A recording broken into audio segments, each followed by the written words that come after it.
recorrer y seguir conociendo las voces de lo que hoy está ocurriendo en el marco a nivel nacional, entre lo que yo considero esta novela judicial y obviamente todo lo que significa y repercute para el resto del país, pero desde la mirada de un dirigente de la izquierda como es Jorge Altamira. Jorge, bienvenido, buen día. Fernando Primero Climent te saluda, ¿cómo estás? ¿Qué tal, Fernando? Gracias por la llamada. No, gracias a vos por atendernos y por supuesto para conocer un poquitito cuál es hoy la posición de política jurídica en relación a lo que está sucediendo. A ver, lo que hizo en principio el fiscal mediáticamente y después lo que hace Cristina Fernández mediáticamente con ese discurso de casi 2 horas y obviamente como si fuera una indagatoria y posteriormente las declaraciones de Alberto Fernández. Ocurre lo siguiente. En primer lugar, quiero colocar todo en un contexto. Sí. Porque la discusión sobre un proceso judicial específico, con pruebas o no pruebas, etcétera, inclusive estaría fuera del alcance de un examen político. Uh-huh. Nosotros hemos vivido hace mucho tiempo, no le digo Menem, bajo gobiernos que de una u otra forma han hecho de la corrupción un método. Uh-huh. Tenga presente que no sabemos dónde están los 2.000 millones de dólares que recibió Santa Cruz por la privatización de YPF. Uh-huh. Hasta el día de hoy no lo sabemos. Sí. Se habló de una cuenta en Suiza y todo lo demás. Esto es importante señalarlo, le voy a señalar otras cosas también, porque cuando alguien dice yo no soy corrupto en un caso específico, hay que colocarlo en un contexto. Uh-huh. Vamos a ver más en general. Con el acuerdo de la Corte, el gobierno kirchnerista hizo un acuerdo con Chevron para explotar Vaca Muerta y remitir las ganancias al exterior en una cuenta en un paraíso fiscal para evadir el cepo cambiario. Uh-huh. El acuerdo al que se llegó es secreto y la Corte falló de que se mantenga secreto. Así un robo en mano armada, porque había cepo para todo el mundo, y para facilitar este acuerdo, bueno, ocurrió esto que yo le digo. Le señalo otra cosa más, es que nazi de la familia vinculada a los Kirchner, en primer lugar recibió el Banco Provincial de Santa Cruz cuando Kirchner lo privatizó. Y luego entró en el capital de Repsol sin colocar un peso. Le dieron el 25% de las acciones sin pagarlas, porque las iba a pagar con las ganancias que iba a obtener Repsol luego del ingreso de la familia Eskenazi como accionista. Es decir, yo no compro las acciones, pero soy en parte dueño de la empresa y la voy a pagar con los beneficios que la empresa obtenga en el futuro. Uh-huh. Bueno, eso lo puedo hacer yo, no hace falta que vaya Eskenazi. Yo me puedo convertir sin poner un peso en esto. Y esta fue una maniobra del gobierno kirchnerista. Bueno, no le hablo del macrismo. Uh-huh. El macrismo es, digamos, la banda que ha asaltado a la Argentina, porque ha contratado con el FMI un préstamo al único fin de financiar la fuga de capitales de los fondos nacionales e internacionales que aprovecharon al comienzo del gobierno de Macri la diferencia entre la tasa de interés que se pagaba en Argentina y la que se pagaba en Estados Unidos, es decir, una tasa de interés baja en Estados Unidos y alta en la Argentina, para hacer las ganancias del siglo. Uh-huh. Bueno, después se citan Correo, se citan tantas otras tramoyas. Entonces, la posición política es que esta disputa que hay, no es la disputa que tenga que ver con la clase trabajadora, es una disputa entre dos bandas de gobierno Uh-huh. que operaron de esta manera en el marco de la estructura estatal. Por lo tanto, cuando el fiscal Luciani habla de una asociación ilícita, como es una asociación ilícita que operó en el marco de la estructura del Estado, ¿qué quiero decir? Sí. En el marco de un presupuesto en el marco de una rendición del presupuesto, en el marco del Tribunal de Cuentas, en el marco de organismos supervisores, en el marco de auditorías. Si todas estas instituciones, incluido el Congreso, que tiene que verificar la ejecución del presupuesto, permitieron que ocurriera lo que el fiscal denuncia que ocurrió en Santa Cruz, bueno, la asociación ilícita es el Estado entero. Y efectivamente pienso que en un sentido figurado, no en un sentido jurídico a lo mejor estricto, en un sentido figurado, político, efectivamente es así. Porque todo lo que beneficia al capital va para adelante y todo lo que perjudica a los trabajadores también. El Estado ha elaborado reglas para operar esto. Por ejemplo, en la Convención Reformadora de 1994 se legalizó el decreto de necesidad de urgencia que coloca en un individuo, llamémoslo eventualmente jefe de la banda, la disposición de presupuesto, de las asignaciones, etcétera, etcétera. Una vez que va al Congreso para que lo apruebe, ese decreto ya está funcionando. Todo lo que ese decreto permitió ya no va a ser anulado por el Congreso en el caso de que anule la ley, porque esa ley, ese decreto ya tuvo efectos prácticos. Otra cosa más.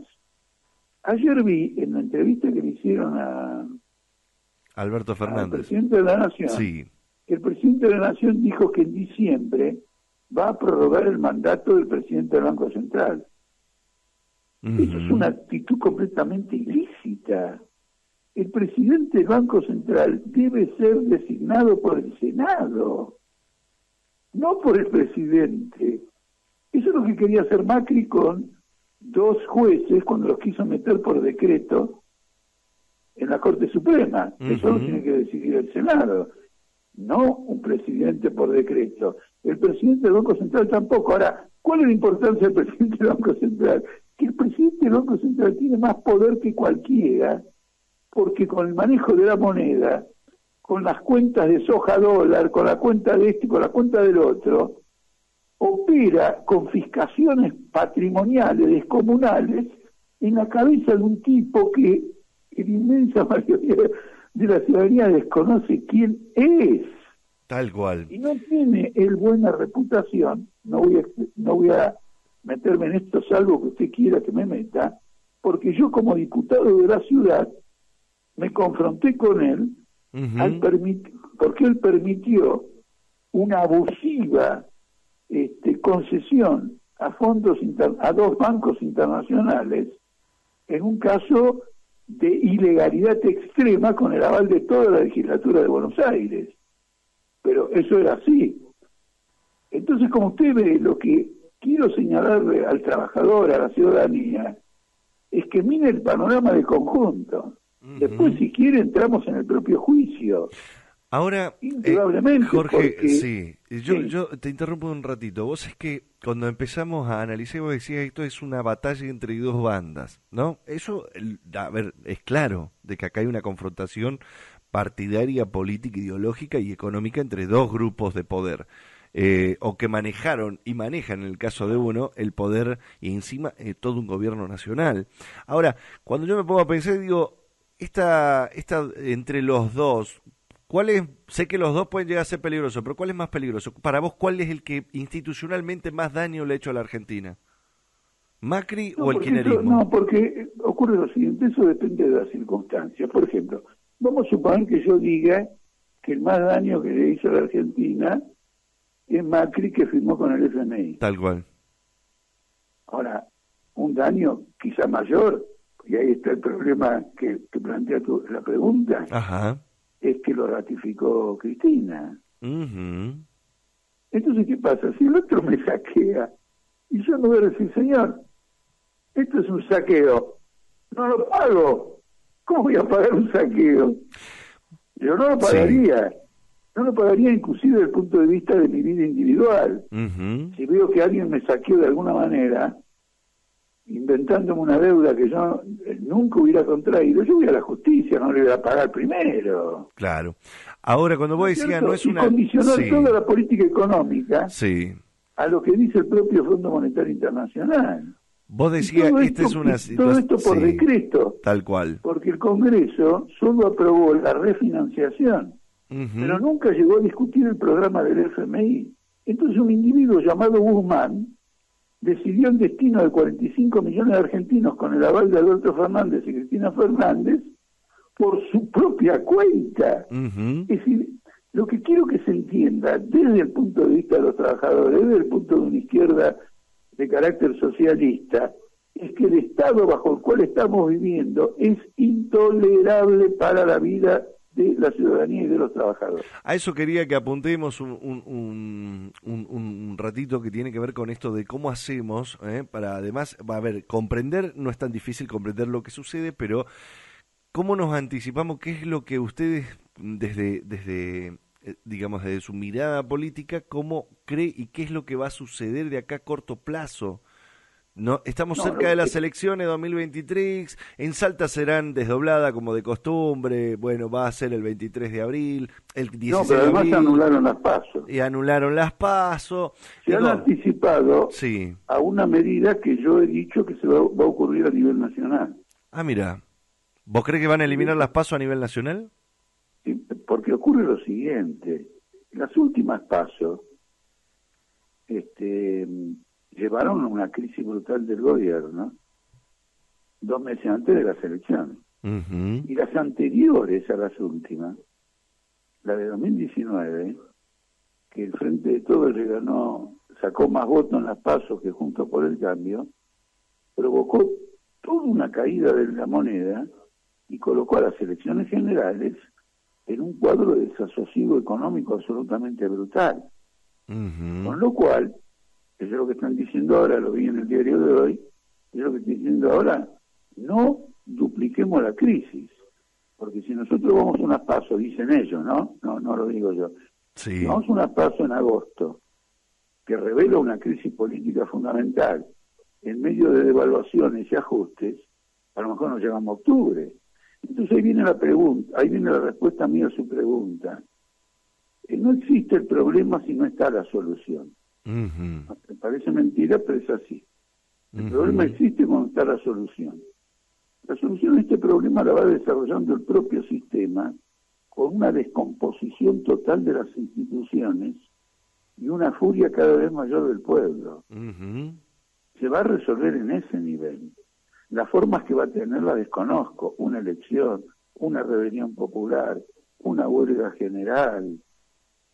No puedo aventurar, pero el Estado está en un proceso de franca arbitrariedad. Ya le digo, las instituciones son manejadas por individuos que son nombrados por decretos, que no tienen el aval jurídico de nada, porque en la Argentina se ha instaurado un régimen, digamos, de excepción. Todo lo que se hace es una excepción al cuadro constitucional vigente. Si bien por un lado esto es una denuncia de quien hace esto, por otro lado también es una manifestación de que el cuadro constitucional vigente no tiene nada que ver ya con los intereses populares, es un cuadro constitucional completamente agotado y tiene que ser reemplazado por otro que le dé la soberanía política a la masa trabajadora que produce la riqueza. Una constitución que asegure que el salario mínimo sea igual al costo de la canasta familiar, ¿no es cierto? Que todo el mundo tenga un trabajo y que el Estado tenga las facultades para imponer el ingreso al trabajo al conjunto de las empresas, lo cual significa un violentamiento de la propiedad privada de las empresas, pero, y eso está, y la Constitución al revés, entre la necesidad ciudadana, entre la necesidad social y la propiedad privada, dice no, la propiedad privada. Ahora, Jorge, eso tiene que ser superado, porque de lo contrario vamos a tener, es decir, si no es superado tendremos desnutrición, hambre, etcétera, tendremos guerras. Ahora, yo me pregunto, y para ir cerrando, pero para conocer cuál es la posición hoy, cuál es el lugar que ocupa la izquierda en general, está dividida. La izquierda en general ha hecho lo siguiente. En primer lugar, un sector apoya al kirchnerismo. ¿Qué sector? Bueno, el PTS ya, del Frente de Izquierda, anunció que apoya la posición de Cristina Kirchner. Uh-huh. ¿No es cierto? Hay otro sector que apoya la posición de Luciani. Ajá. Por eso nosotros hemos sacado una editorial que se llama Esta no es nuestra disputa. Esta es la disputa entre clanes capitalistas, camarillas, porque si bien creo que la figura esta de asociación ilícita, sí. No digamos que no sea adecuada, sino que es una figura amañada por los fiscales. Uh-huh. Indudablemente, si no son una asociación ilícita, lo que seguro es una camarilla. Usted no tenga presente lo siguiente: De Vito y Cristina Kirchner, Báez y Cristina Kirchner, José López y Cristina Kirchner, vienen desde el año 87 en pareja. Uh-huh. Vinieron de Santa Cruz, lo exportó en el 2003 al gobierno nacional. Uh-huh. Un gobernador menemista, 12 años menemista. Y este elenco es un elenco estable, como el procurador general Zanini. Esto es un conglomerado. Ajá. Es como si yo tomara a mi familia, incluidos primos y familia de mis primos, y armar un gobierno. Este es un gobierno que tiene 30 años ya. Uh-huh. Ahora, en el sentido del equipo para que y quede de la claro, camarilla. digo, y no le digo sí. el macrismo. Jorge, para que quede claro, a ver, vos decís, está bien, está dividido, perfecto, eso además se nota que la izquierda está dividida, pero hoy están en condiciones de decir en 2023 constituirse como una alternativa o tener la fuerza suficiente. En estas condiciones no puede ser una alternativa. Esta izquierda, que se divide entre Luciani y Cristina, uh-huh. no va a ser una alternativa. Forma parte del sistema. Uh-huh. Esto es lo que venimos denunciando desde Política Obrera. Esto es lo que le digo a Claudio del Pla y Cristina Fofani allí. Forman parte del sistema. ¿Vos seguís manteniendo contacto con Claudio del Pla y con Cristina Fofani? No tengo, pero me doy cuenta de lo que hacen. Por ejemplo, en el Chaco le dieron quórum al presupuesto de Capitanich, uh-huh. sin el cual, sin el Partido Obrero, ese quórum no hubiera sido posible, no solo para el presupuesto, sino para la venta de tierras fiscales. Y han defendido a muerte esa conducta. Uh-huh. Luego, en el asunto del estadio de San Lorenzo, votaron a favor de una negociado inmobiliario en el barrio de Boedo de la ciudad de Buenos Aires. Uh-huh. Y ahora están unos con Kirchner y otros con Luciani. Uh-huh. Entonces, evidentemente, progresivamente están dejando de representar lo que históricamente debían representar, que es la independencia política de los trabajadores. Hoy vos están planteando desde Política Obrera, hoy, digamos, planteás que tanto Claudio del Pla, Cristina Fofani o los del Partido Obrero hoy están siendo funcionales a esta convergencia, este conflicto. Toda la orientación política es de adaptación al Estado, toda la orientación, porque yo les doy 3 o 4 ejemplos relevantes que uh-huh. tanto usted como los oyentes digan la mierda. Pero es una estrategia política. Por ejemplo, fueron a la campaña electoral última, sí, diciendo somos tercera fuerza. Un partido socialista es antagónico al capitalismo, no es la tercera fuerza del capitalismo. Claro. ¿Me entiende? Sí. Ahora, acá ya entramos en conceptos estratégicos, etcétera, que sí que deben ser discutidos. Nosotros lo discutimos, pero a lo mejor en una conversación telefónica claro. uno lo evita para que las personas que son ajenas a esta problemática, que no la conocen suficientemente, de golpe se pierdan. Uh-huh. ¿No es cierto? Pero es un enfoque estratégico que se ha ido modificando, que se ha ido alterando profundamente a partir de la expulsión de 1.200 militantes del Partido Obrero que nos llevó a constituir Política Obrera y que ahora tenemos la personería nacional. 3 años después ya somos un partido nacional. Bien. Por lo tanto, fue una amputación grandísima dentro del Partido Obrero para que los expulsados, en medio de la pandemia, hubieran conseguido reunir todas las condiciones para ser un partido nacional. Tremendo. Jorge, muchísimas gracias por este contacto. Lo volveremos a tener llegado un poco más a esta efervescente cuestión política que se va a venir. Salta, 16 de abril tiene elecciones, no hay paso, evidentemente va a haber una sola jugada y las fichas se van a tener que poner y ahí vamos a querer conocer un poco más de tus apreciaciones. Te agradezco mucho el contacto.